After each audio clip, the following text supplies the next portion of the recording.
want to cover a very important kind of a foundational piece of um, portfolio evaluation called the hierarchy of risk.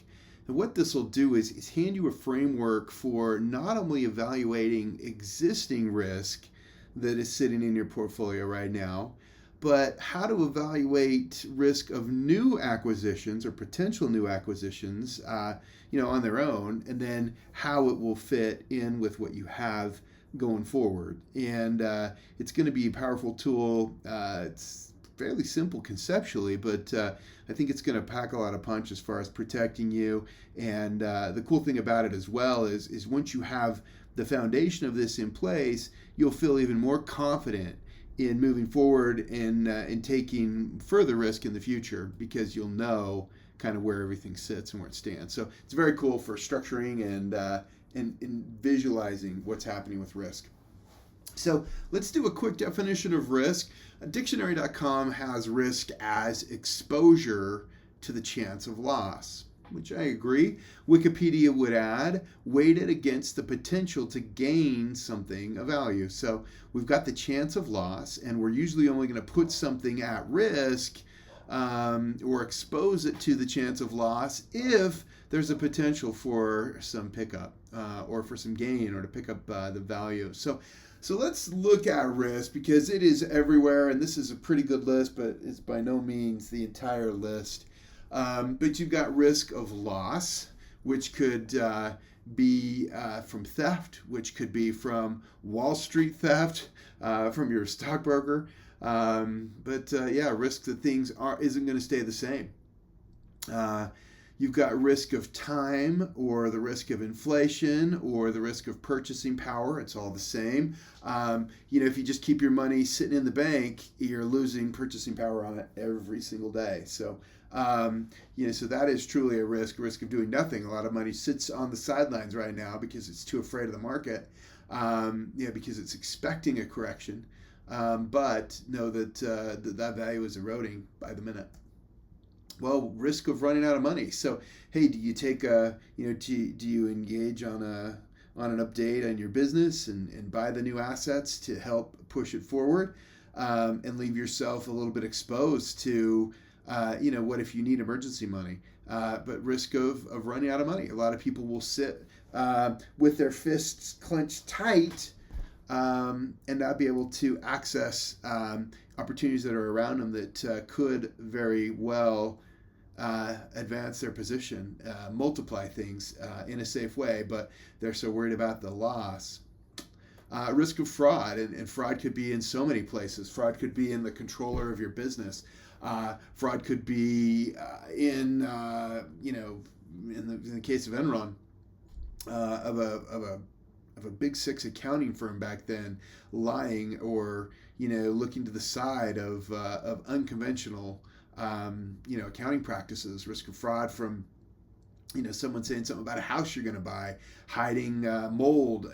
Fraud is so many places. Fraud is just not being what it's been purported to be, or saying something that it's not.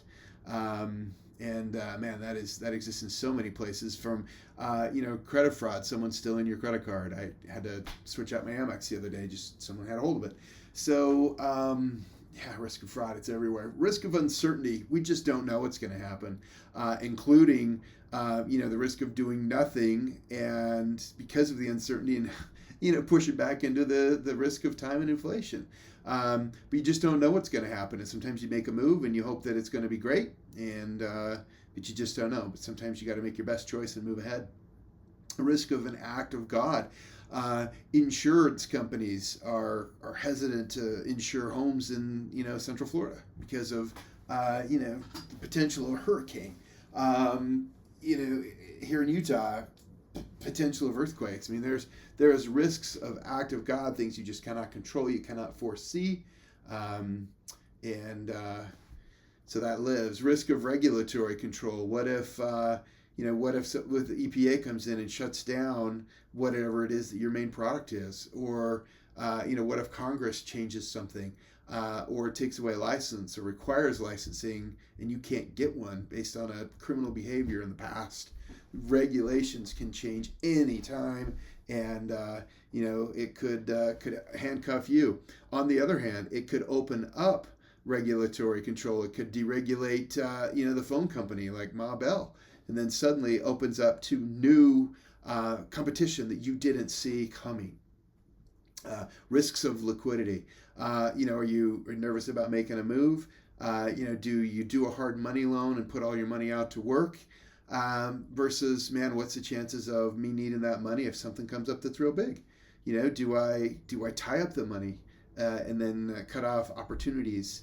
And there is an opportunity cost whenever you do something. So risk of liquidity is very real. Risk of inaction. What does it cost you if you don't do it? You didn't buy that house before the big run on the market 9 months ago, and you're sitting here thinking, man, I could have picked up $400,000 or $500,000 on just buying that $700,000 house. It's a risk. It's a risk. You gotta weigh out. What's risk of decay if you own rental properties? There is wear and tear on that property. The fences fall down, the walls get dinged up. The showers, things happen. Risk of decay on assets from, your automobiles, for your delivery trucks, wear and tear. Risk of depletion. If you happen to, sit on mineral rights, maybe you've got some oil, and that will not run forever, and so that will run down. It'll deplete. It'll run out, but. It's something to just consider. Hey, what's the risk of living too long and running out of money? Including increased medical expenses. It's wild and crazy. How do you cover that? What's the risk of dying too soon? What would your spouse, do, or children, or your employees? If you are an entrepreneur dominant, kind of a business owner, what's gonna take care of that? The risk of market collapse. Every single day, whenever you hear that stock market bell ringing, that's a trap door sliding open, just potential for market collapse, just because they announce that Greece is going to file for bankruptcy. Just wild and crazy stuff. So yeah, risk of market collapse is for real right now. We are on a super long bull market, and they don't run forever. Risk of deregulation, which is similar. We already kind of covered it on regulatory control, but man, if you feel like you've got really no competition in your business due to patents or some regulation that you've sidestepped or gotten through, the government can change that. A lawsuit can change that. What's risk of innovation? Your Blockbuster Video, you are amazing. You've got 1,000 stores. Wayne Huizinga buys that company. And that thing is dominant. Took all kinds of money from me, and then suddenly Redbox shows up, and then suddenly Netflix is in the mail, and then suddenly Netflix is on my phone, on my computer, and Redbox is, and Blockbuster's done. Simply innovation, and innovation is running faster and faster and faster than ever. But there's definitely risk to that, and that is a heavy risk today. Risk of theft, man.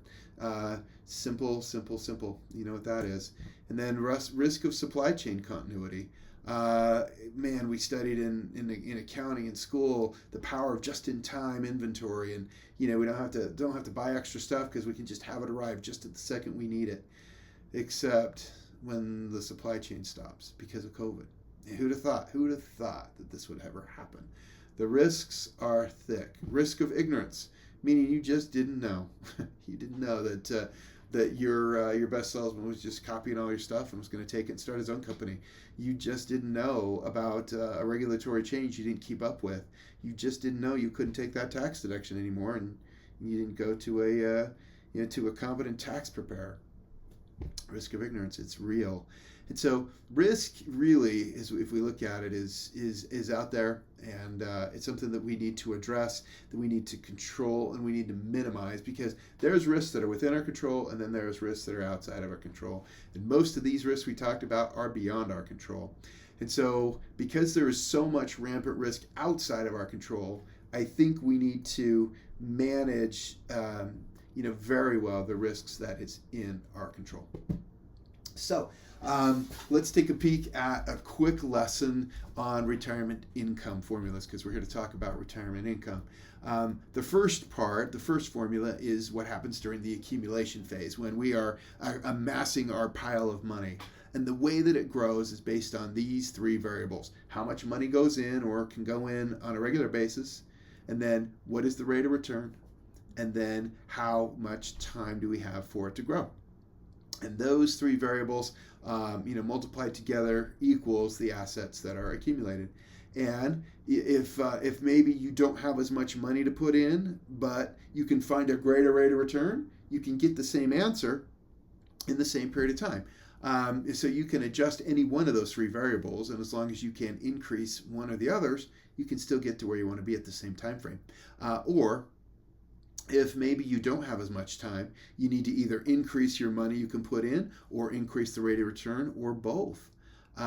Or if you have bad rate of return, you need to have a longer time for it to grow, or you got to have more money to put in. So any one of them can substitute. So as we talked, rate of return is usually a factor of associated risk. Usually if the return is higher, it's that way so it can attract the funds.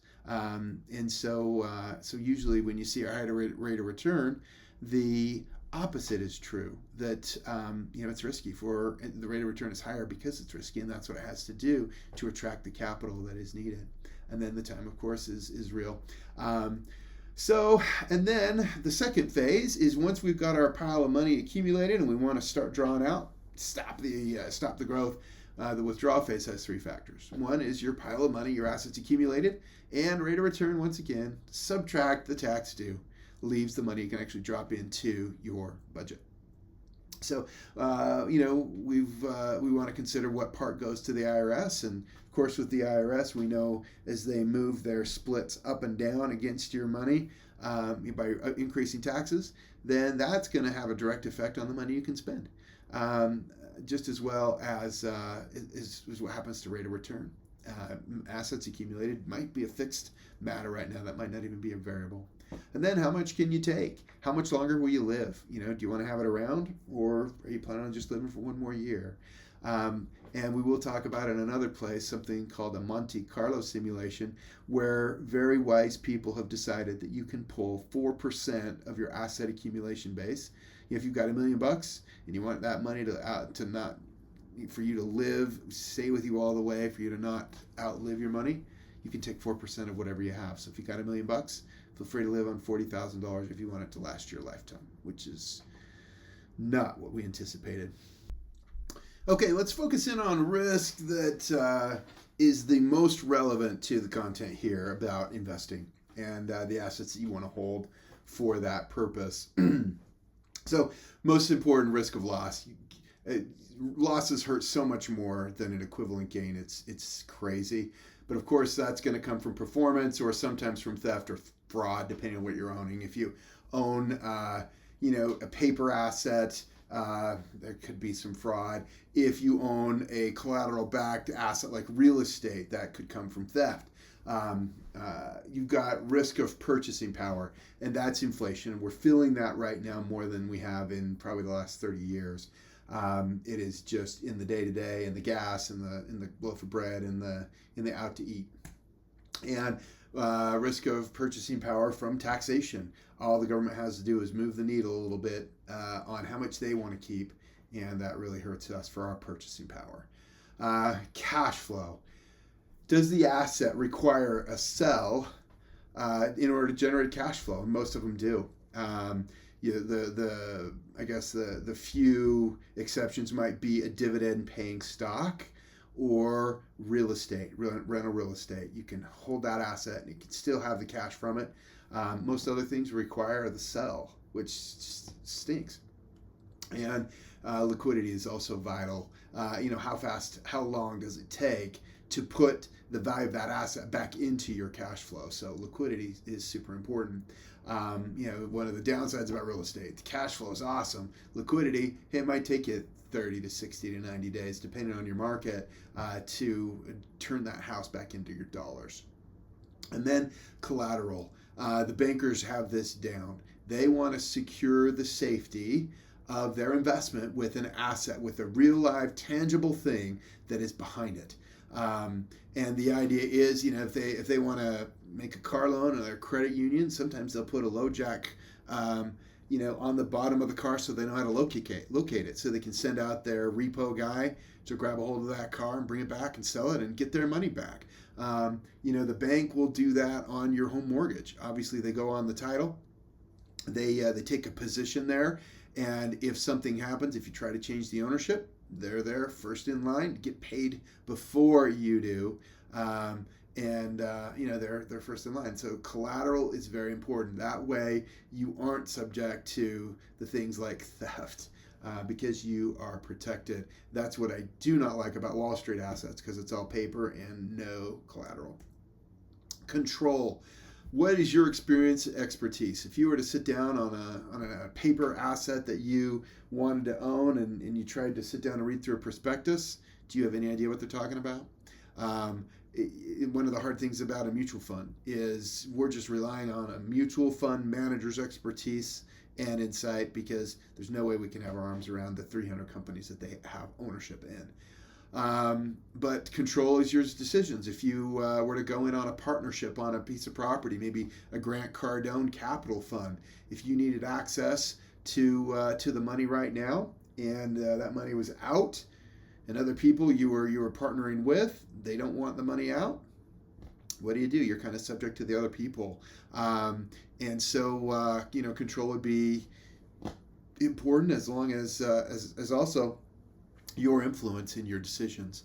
And then knowledge of asset class. Do you understand it? It might be dumb to buy and hold real estate if you've never owned real estate, never understood the risk of vacancy, or of bad management, or just plain wear and tear on the place. So also, how is your BS meter? If someone's just talking out of their ear and they're not saying reality, can you sniff it out? So risk in personal ownership things, or in paperback assets. These are the things that are important. So I want to do a quick comparison of Maslow's hierarchy of needs, because we're going to set up a risk hierarchy that's very similar. I remember when I was in college, we read this book, and it kind of blew my mind because it makes so much sense to me. Is people begin on tier 1 with food and shelter, and before they have food and shelter pinned down and pretty well within their control, they don't care about anything else. I got to eat and I got to be protected physically. Once they have those two things controlled and in place, then they can start worrying about other things, like, okay, well, I want to protect myself, I want to protect my stuff, and I want to have some security and some safety.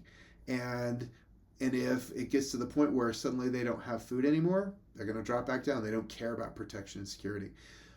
If they have safety handled and their physiological stuff managed, then they can start worrying about social needs. What about my friends? Why are they saying that about me? How come I don't have anyone to talk to? But if you fall back down and you're not feeling protected, you don't care about what someone else thinks, what they post on social media. But if you have your social needs handled and everyone's treating you nice and you're doing your thing, at that point in time, then you can start looking to building self-esteem needs. And after you have those things in place, well, you can go look for something called self-actualization, which was Maslow's words. And what you'll notice here, as our wealth increases, we'll start to look towards the higher levels of his hierarchy of need. Also, as age goes, increases, our care about these matters also increases. So self-actualization starts to become, all right, what impact am I having on the world? Am I going to have a name on a building at the university? Or, am I really helping people? What difference did I make? I want to spend time volunteering at the Children's Center to help those kids grow and develop and become more. It's more of the difference you make in the world. But if you suddenly had a loss of income or a loss of a spouse that was your provider, and you're having to drop back down to manage food and shelter again, or protection and security, self-actualization doesn't really matter anymore. So we have a similar kind of give and take in our hierarchy of risk.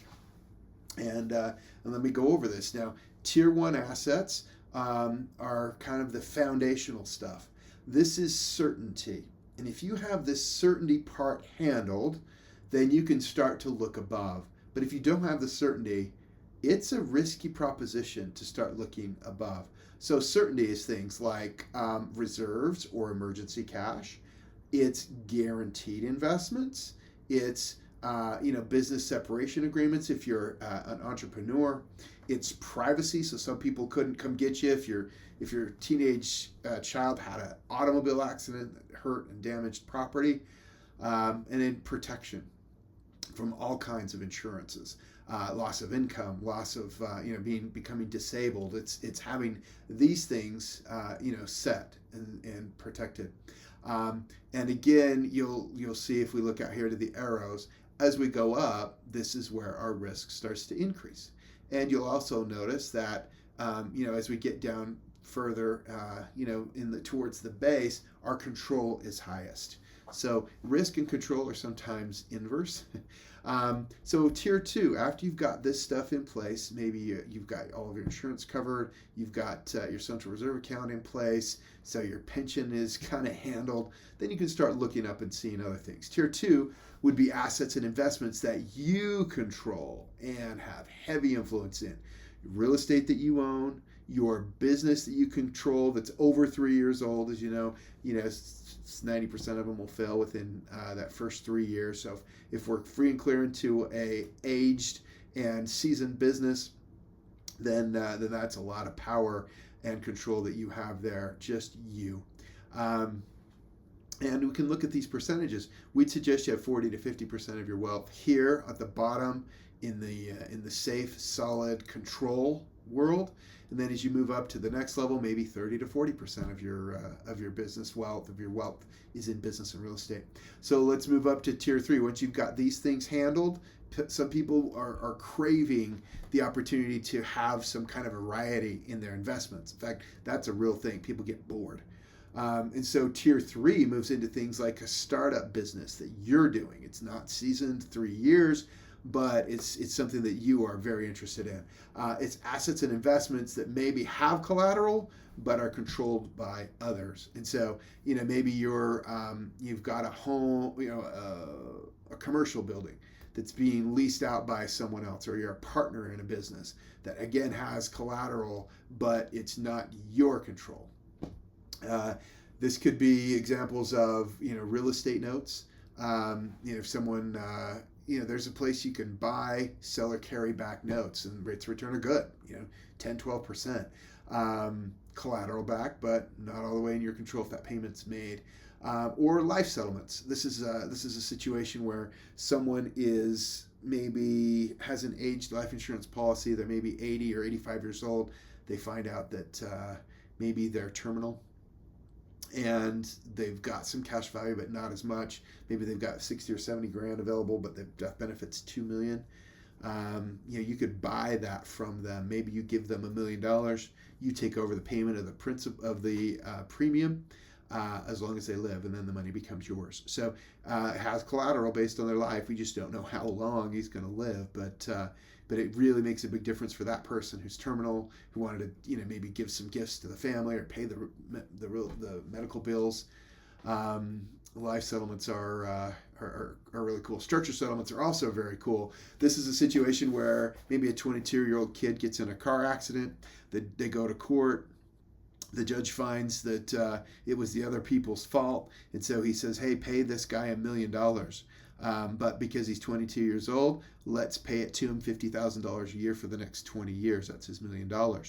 And maybe that 22-year-old wanted the $1 million, not $50,000 a year for 20 years. So you buy that stream of payments from them. And by the way, this is usually done on an annuity. So the insurance company on the other side buys an annuity. They pay less than $1 million for that. The annuity will pay out that $50,000. So they'll hand you that stream of income for maybe $600,000. So you give him $600,000 so he can go do what he wants, and then you just collect $50,000 for 20 years. Structured settlements. It's very cool. Again, not exactly in your control, but collateralized and pretty solid. So maybe that type of an asset would be 10 to 20% of what you're doing. So again, as you've got a solid base again, a solid second level, a solid third level. Let's look at tier 4. Now, tier 4 would be speculative investments, which would be assets that you don't have control or influence over. There's no collateral either. So these would be things like stocks or EFTs or mutual funds that you own in your 401k. This might be a startup investment. This might be crypto, though that's collateralized, but it does feel super risky. But the question is, again, the further away you get from the bottom and the less control you have, well, it's a reflection of higher risk. And so take a look at this and compare to how you're structured. What we kind of see here in inverted America is most of the people we talk to are really built like this, where maybe they have just a little bit down here. They've got a Visa card for their emergency cash, and they've got group term. Maybe they have a home that they own. That's it. And they are so heavy. All they got is in mutual funds or stocks. It's just completely backwards. So the question is how are you structured? And what could we do to help make that better, make that stronger? Because without certain assets, uncertainty becomes gambling. And with certain assets, uncertainty becomes opportunity. So basically what that means is if you've got the certain stuff, the tier 1s in place, you can be more confident in making moves up high because it's not going to devastate you. It's not going to knock you out. And you can sleep at night because you know that, hey man, this is throwaway money. I'm good with it. Let's go. And it'll just give you more confidence in taking those opportunities because the certainty is pinned down. Another way to do it is after you've got it, if you're just kind of beginning, you don't have this other tiers in place. After you've got your confidential reserve in place, you've got your emergency cash perhaps in the confidential reserve, you can maybe move up and buy a business or maybe take on some rental real estate. And as you take your cash flow out of it, maybe you drop it right back down in, let it grow in the stable spots, and then you maybe have an opportunity to move up. But if you've got this solid base, think on what you'll do as you grow in the future. Consider owning collateral-based assets that will generate cash flow. And cash flow is amazing, especially if you don't have to sell the asset to have it. And then by maximizing control and minimizing that risk, work your way up as you see fit. And do it confidently. Consider your knowledge, your experience, and specific circumstances as you make these decisions. How's your BS meter? Are you familiar with what it is they're talking about? As you take money out of your foundation and you step it up a tier or two, bear that stuff in mind. And then recognize that need for thrill of a speculative option. And it's real and it has its place. And so, again, if you've got that foundation in place, you've got that second tier stuff there, maybe start moving into tier 3 and tier 4 to kind of scratch that itch that comes from, wanting that speculation. So just wrapping up, accepting your risk, it's there. There's risk in everything you do. And only you can decide what level of risk is right for you. You might have a real itch that needs to be scratched with some riskier things. Let's just get that base in place for you. But there are economic reasons and emotional reasons. They're both very real. And sometimes the emotional overrides the economic, where you just need to risk it, more so than you need the numbers and the sleep at night. So that's for you to decide based on the framework that you have.